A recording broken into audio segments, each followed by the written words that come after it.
So I'm going to start off with a story of myself because that you landed here suggests that you might relate to it. As a child, I felt a deep sense of disappointment in the world and a disconnection from the humans around me. Not a lack of love, mind you. Simply, I saw things in a different way and had a different understanding of life. Instead of investigating ways to feel love for the way I saw things in my own nature, I spent most of my first 35 years figuring out how to better fit in, believing that would alleviate the dissatisfaction. I learned, or at least subscribed to the notion that there was something fundamentally wrong with me because of my view, and that it should be overcome by becoming more like those around me. Yet over time, I began to recognize that this ache rarely left while I was participating in the world that humans created, no matter how well I looked to be fitting in, or even felt to be fitting in. Conversely, I often did feel satisfaction outside in nature, which brought a deep sense of belonging to the earth and to the universe as a whole. This happened as the sun caressed my face, or feeling trees welcome me as I walked under them, or waving to a bird in flight and seeing its wing just move slightly in response. It feels now as though that disappointment is slightly self-induced for shutting myself off from the life of nature.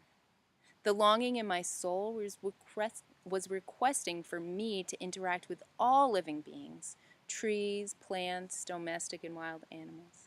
It had asked me to delve deep into my core and to engage all my senses, not only the primary five, but also another sense that comes into play when the other five are heightened.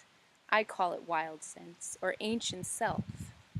This name because it feels to me like a part of human nature that has always been within us, but lies dormant currently in this modern day. We needed it to keep ourselves keenly aware of danger and to find safety. Now, instead of using this sense, we have houses and buildings to protect us, and rules and regulations to tell us how to be. As is usually the case with protection of any kind, it has also shut ourselves off from nature and separated ourselves from the very life that both created us and supports us. So how does one go about touching their ancient self? That is what this course will lead you to. The awareness isn't really achieved with a hard and fast technique.